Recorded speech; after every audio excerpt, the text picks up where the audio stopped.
Welcome back to Animal Stock Picks. I'm Matt Pickle Rick. Is Pitney Bowes PBI a smart long-term buy? PBI embodies several characteristics that seem to show up in many of our investments from Choice Equities Capital Management. Here's what they had to say.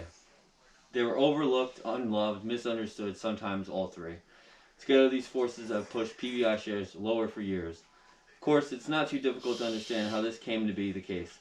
The company's glory days, back when it was lauded in Jim Collins' Good to Great for leasing mall meters and offering pre-resort mall services, has long since passed. Though these businesses continue to generate nice cash flows, mailing revenues have steadily declined for years.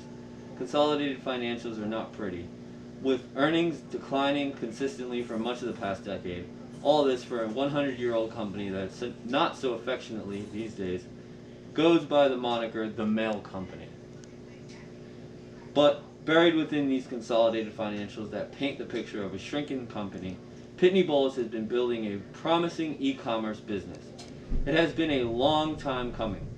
But after first getting into a business 8 years ago with their acquisition of New Gymnastics, the shipping business appears poised to thrive. Other factors suggest the company's fortunes may be turning as well. In recent years, the company has gotten serious about turning things around. Management has refocused the company around mailing, shipping, and financing. They have sold off a number of non-core segments.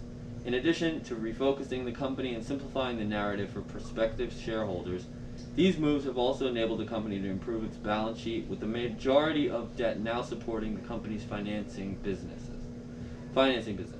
So now the mailing company is shipping, financing, and mailing, with the emphasis on shipping. The global e-commerce business is promising.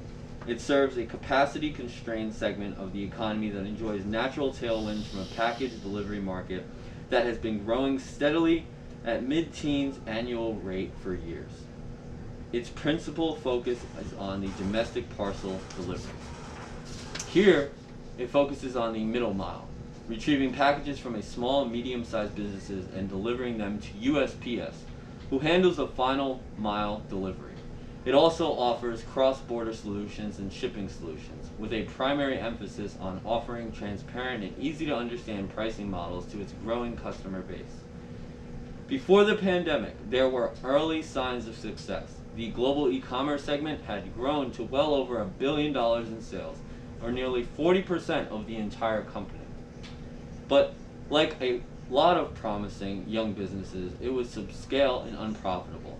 In 2019, the segment lost over $70 million, detracing about 30 cents from the company's 68 cents of earnings that year. But the pandemic looks to have accelerated the segment's push to scale. In Q4 2020, domestic parcels shipped grew a promising 76% over the last year, and by growing its top 1,000 e-retail client count from 12 to 63 in 2020, Pitney Bowes just passed DHL and their 32 top 1,000 e-retailer count to move to number 4 on the list. Volumes are now near levels the company had previously suggested operations could become profitable. But due to a deluge of one-time and unabsorbed costs, the segment is still not profitable. Some costs are COVID related, some come from unabsorbed warehouse facilities. Others reflect lower operational efficiency that one would expect from a scaled operation. But despite the fact profitability has been pushed out of it, the company has clearly done the right thing for itself by doing the right thing for its customers. Accordingly, it is likely to keep these customers, and there is little reason to suggest profitability cannot improve over time as previously envisioned. A few months ago, when we began building our position, shares looked attractive, with downside reasonably well protected due to about 3% dividend yield and about 20% free cash flow yield to equity. Upside looked attractive as well.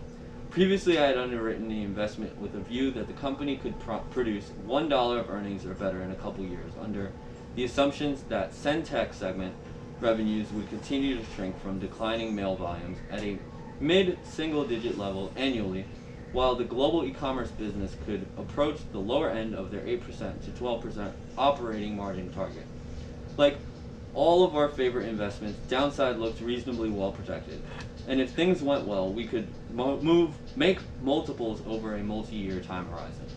Along the way, shares got caught up in a clear short covering rally one weekend before the company's recent Q4 earnings announcement.